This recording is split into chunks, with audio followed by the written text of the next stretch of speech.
allé dans mille chemins.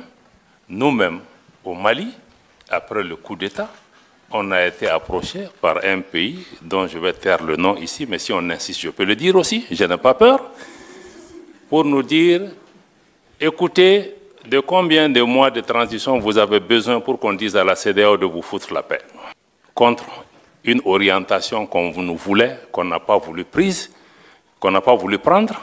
Jusqu'à présent, on est en train de payer le prix. L'Afrique a délégué sa responsabilité aux Nations Unies, qui a des limites institutionnelles pour nous aider. Et on n'est pas venu.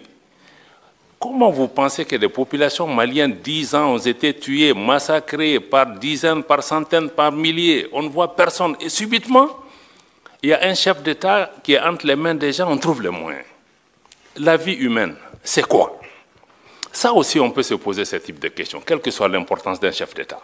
Est-ce que ces populations qui ont été tuées méritaient d'être tuées ou leur vie humaine ne vaut rien? Et ça, on voit ça aujourd'hui encore. La vie humaine en Ukraine n'est pas la vie humaine au Sahel. Là encore, je vais mettre en cause nos amis de l'Union européenne, tes anciens amis, où quand on se battait, on a négocié, vous et moi, avec d'autres de vos collègues pendant des années au Sahel. Il y avait la mission européenne de formation, il y avait ECAP, il y avait des militaires européens. On dit, aidez-nous. Ils étaient en train de former nos gens, ils investissent des centaines de millions d'euros. On a dit ce que nous voulons, c'est train and équipe, former et équiper les gens. Mais les militaires maliens qui étaient engagés dans les formations européennes devaient amener leurs propres munitions. Et on nous a toujours dit que l'Union européenne ne donne pas d'armes létales. Et ce qu'on donne en Ukraine, ce n'est pas des armes létales? Est-ce que la vie d'un Ukrainien vaut mieux que la vie d'un Sahélien?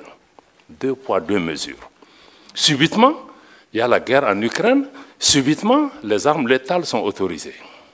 Et les Sahéliens qui sont morts par milliers, qui a ça sur la conscience de ne pas avoir fait ce qui est nécessaire et de venir aujourd'hui accuser le Mali de dire oui, mais vous travaillez avec la Russie, vous ne travaillez pas avec moi, etc. Vous me tournez le dos. Quelqu'un a posé la question, ancien partenaire, nouveau partenaire. Ça, je vais vous répondre, madame. Parce que les gens ont l'habitude d'utiliser ça, oui, pourquoi laisser un ancien maître pour un nouveau? Mais ça, je crois qu'il faut même sortir de la décolonisation mentale, parce que la Russie n'a colonisé aucun pays. Il ne faut pas comparer des choses qui ne sont pas comparables. On parle d'anciennes puissances coloniales qui ont des habitudes qui ne sont pas parties. Maintenant, nous cherchons la sécurité pour notre pays. On va là où on trouve, puisque les Européens vous disent que vous ne donnez pas d'armes létales. Le Mali, c'est qu'on a avec la Russie, ce n'est pas des prêts, ce n'est pas des dons, on achète. Ils nous vendent.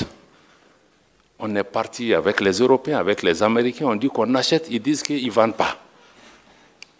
Mais vous voulez que je lutte contre Al-Qaïda, l'État islamique, avec des bâtons? Et subitement, en Ukraine, vous vous êtes rendu compte qu'il leur faut des armes pour se battre. Donc je pense que quand on fait ce genre de comparaison aussi, il faut qu'on se dise, non, nous on n'est pas dans ça. Avec chaque partenaire, on cherche ceux qui peuvent résoudre pour le moment donné. Si c'est la Russie qui peut m'aider sur le plan militaire, je ferai. Si demain, c'est les Américains qui font mon affaire sur le plan économique, je ferai. Si c'est demain les Turcs qui peuvent... Donc moi je pense qu'il faut que les gens comprennent que nous sommes dans ce schéma. Parce que quand le Mali a voulu choisir, on nous a dit que non, vous ne pouvez pas choisir. On dit aux gens, non, tu viens dans ma maison, mais tu me dis que moi, je vais dormir dans telle chambre, tu chasses ta femme et ton voisin ne viendra pas chez toi. On était dans ce type de situation. Quelqu'un dit oui, la souveraineté, on en a parlé pendant des années.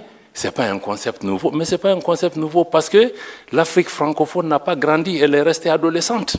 Elle n'a jamais été décolonisée. Pourquoi on a 6 coups d'État dans des pays francophones et pas dans des pays anglophones?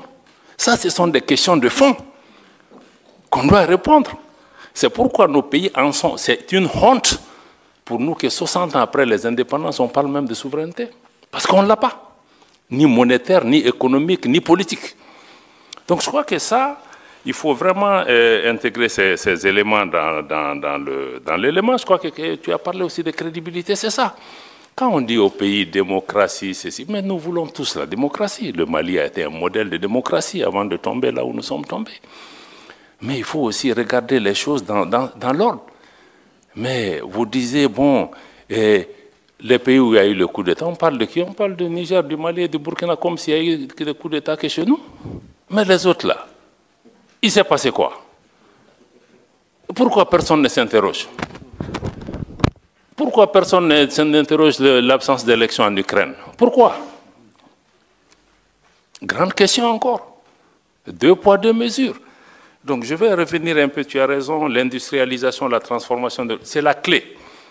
Même nous, tout ce qu'on est en train de faire sur la sécurité, ça sera nul si on ne répond pas aux attentes de cette jeunesse, les emplois, les transformations qu'il faut. Je n'ai pas le temps de développer par rapport à ça.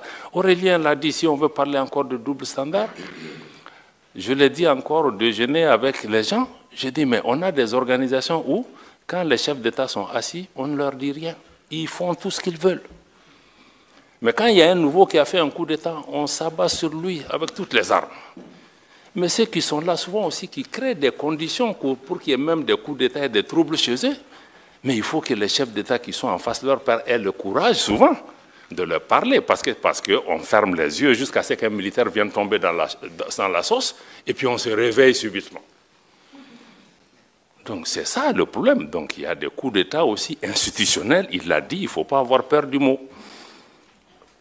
Donc d'autres font avec les armes, mais d'autres sont très rodés dans d'autres types de façons de faire. Les deux conduisent souvent au même type de problème.